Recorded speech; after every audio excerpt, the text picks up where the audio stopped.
আপনারা কি বলে ফিরিস্তি শোনাচ্ছেন, কিন্তু যাদের রক্তের উপর আপনার এই অন্তর্বর্তী সরকার এবং আরো যারা আজকে অত্যন্ত ক্ষমতাশালী মানুষ বলে নিজেদের মনে করছেন, নতুন রাজনৈতিক দল যারা গড়েছেন, যারা ডিসি এসপির অফিসে সারাক্ষণ বসে থাকেন, তাদের কাছে এই লিস্ট নেই কেন?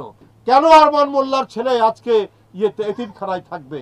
আজকে তো তাদেরকে সব দিক থেকে সরকার এবং রাষ্ট্রের দায়িত্ব ছিল এই এই এই পরিবারটির পাশে দাঁড়ানো, এবং এই পরিবারের সন্তান সে মানুষ না হওয়া পর্যন্ত তার ভরণ পোষণ এবং তাদের পড়াশোনার খরচ এটা তো সম্পূর্ণ সরকার এবং রাষ্ট্রের দায়িত্ব।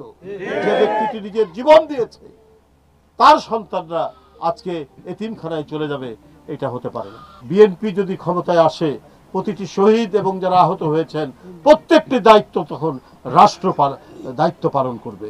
তাদের প্রত্যেকেরই চিকিৎসার খরচ এবং যে পরিবারে যারা শহীদ হয়েছেন সেই পরিবারের দায়িত্ব রাষ্ট্র বহন করবে।